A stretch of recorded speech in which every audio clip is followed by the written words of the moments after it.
بسم اللہ الرحمن الرحیم۔ السلام علیکم۔ اپنی بہنوں کے لیے ایک چھوٹی سی بات کہوں گی، اگر آپ کا دل مانے تو ضرور کریں، اور نہیں مانتا تو آپ کی مرضی۔ میرا کام تھا بس بات آپ تک پہنچا دینا۔ عورت کے اندر 4 صفات موجود ہیں جو اس کو ولایت تک لے جا سکتی ہیں۔ اب چاہیں تو ولایت حاصل کریں، چاہیں تو جیسی ہیں ویسی رہیں۔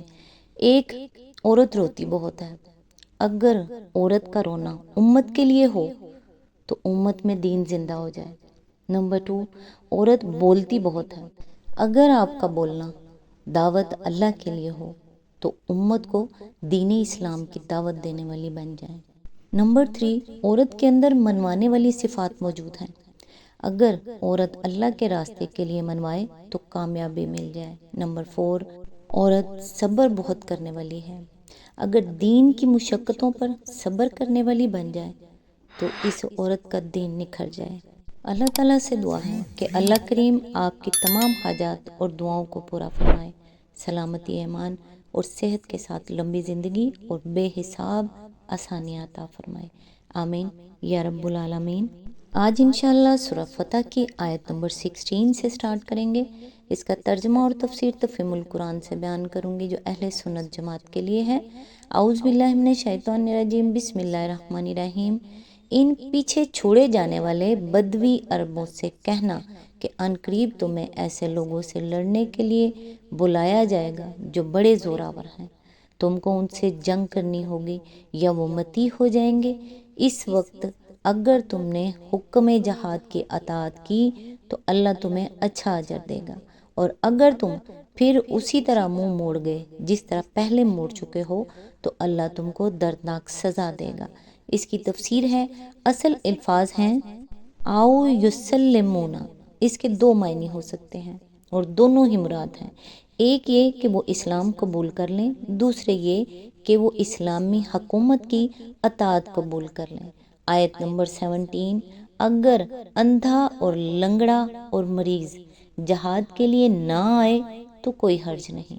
جو کوئی اللہ اور اس کے رسول کی اطاعت کرے گا اللہ اسے ان جنتوں میں داخل کرے گا جن کے نیچے نہریں بہہ رہی ہوں گی، اور جو منہ پھیرے گا اسے وہ دردناک عذاب دے گا۔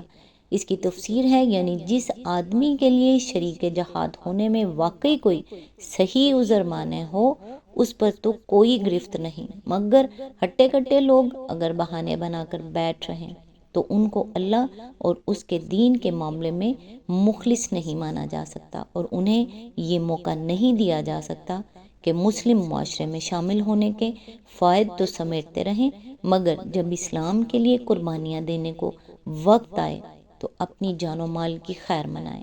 اس مقام پر یہ بات جان لینی چاہیے کہ شریعت میں جن لوگوں کو شریک جہاد ہونے سے معاف رکھا گیا ہے وہ 2 قسم کے لوگ ہیں۔ ایک وہ جو جسمانی طور پر جنگ کے قابل نہ ہوں، مثلا کم سن لڑکے، عورتیں، مجنون، اندھے، ایسے مریض جو جنگی خدمات انجام نہ دے سکتے ہوں، اور ایسے معذور جو ہاتھ یا پاؤں بیکار ہونے کی وجہ سے جنگ میں حصہ نہ لے سکیں۔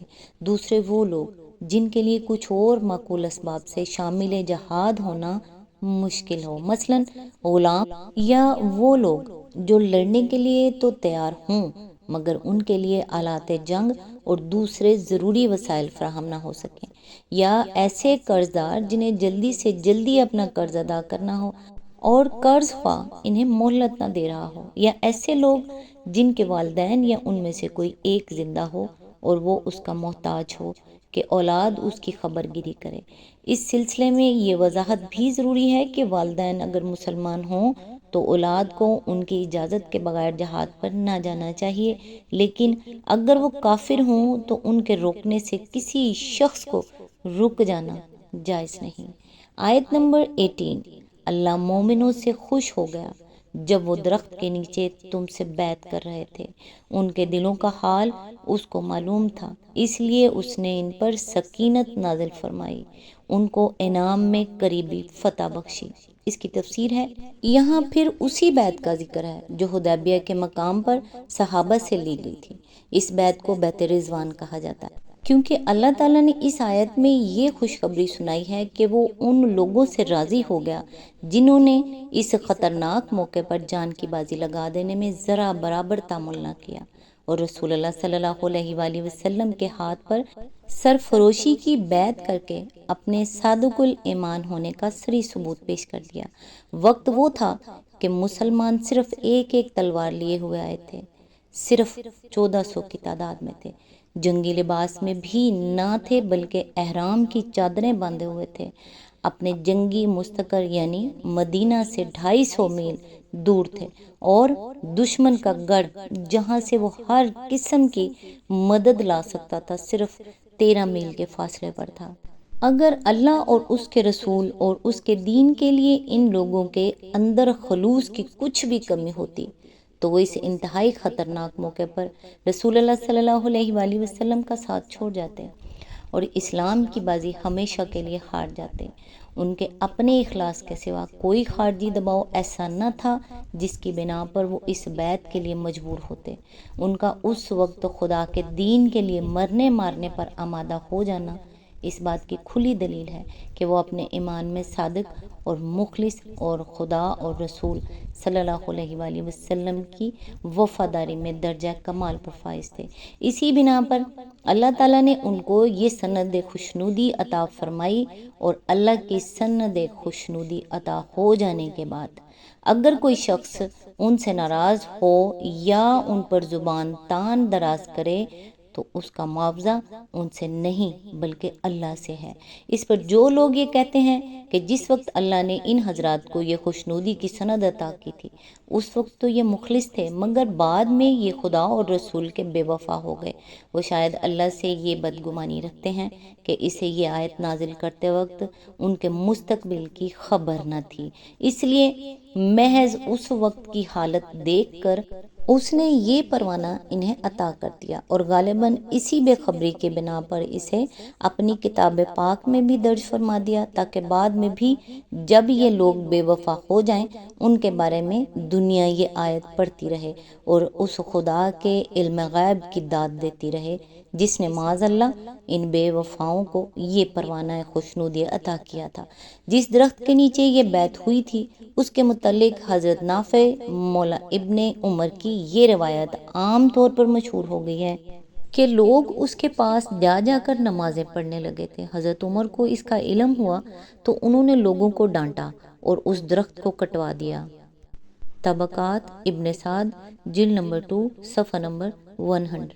لیکن متعدد روایات اس کے خلاف بھی ہیں۔ ایک روایت خود حضرت نافع ہی سے طبقات ابن سعد میں یہ منقول ہوئی ہے کہ بیت رضوان کے کئی سال بعد صحابہ کرام نے اس درخت کو تلاش کیا مگر اسے پہچان نہ سکے، اور اس امر میں اختلاف ہو گیا کہ وہ درخت کون سا تھا۔ صفحہ نمبر 105۔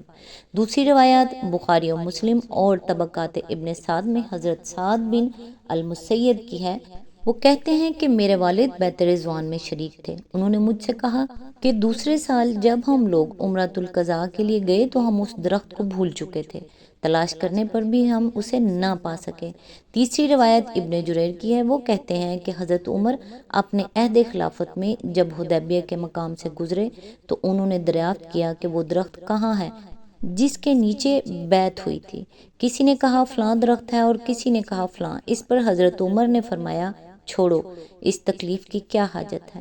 اسی آیت کے ضمن میں آگے فرمایا یہاں سکینت سے مراد دل کی وہ کیفیت ہے جس کی بنا پر ایک شخص کسی مقصد عظیم کے لیے ٹھنڈے دل سے پورے سکون اور اطمینان کے ساتھ اپنے آپ کو خطرے کے منہ میں جھونک دیتا ہے اور کسی خوف یا گھبراہٹ کے بغیر فیصلہ کر لیتا ہے کہ یہ کام بہرحال کرنے کا ہے خواہ نتیجہ کچھ بھی ہو۔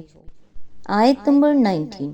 اور بہت سا مال غنیمت انہیں عطا کر دیا جسے وہ عنقریب حاصل کریں گے، اللہ زبردست اور حکیم ہے۔ اس کی تفسیر ہے یہ اشارہ ہے خیبر کی فتح اور اس کے اموال غنیمت کی طرف، اور یہ آیت اس امر کی تصریح کرتی ہے کہ اللہ تعالیٰ نے یہ انعام صرف ان لوگوں کے لیے مخصوص فرما دیا تھا جو بیت رضوان میں شریک تھے، ان کے سوا کسی کو اس فتح اور ان غنائم میں شریک ہونے کا حق نہ تھا۔ اسی بنا پر جب رسول اللہ صلی اللہ علیہ وآلہ وسلم سفر 7 ہجری میں خیبر پر چڑھائی کرنے کے لیے نکلے تو آپ صلی اللہ علیہ وآلہ وسلم نے صرف انہی کو اپنے ساتھ لیا۔ اس میں شک نہیں کہ بعد میں حضور صلی اللہ علیہ وآلہ وسلم نے حبش سے واپس آنے والے مہاجرین اور بعض دوسری اور عشری صحابیوں کو بھی اموال خیبر میں سے کچھ حصہ عطا فرمایا، مگر وہ یا تو خمس میں سے تھا یا اصحاب رضوان کی رضامندی سے دیا گیا، کسی کو حق کے طور پر اس مال میں حصہ دار نہیں بنایا گیا۔ آج تک کے لیے بس اتنا ہی، نیکسٹ انشاءاللہ آیت نمبر 20 سے سٹارٹ کریں گے۔ تب تک کے لیے دعاؤں میں یاد رکھیے گا۔ اللہ حافظ۔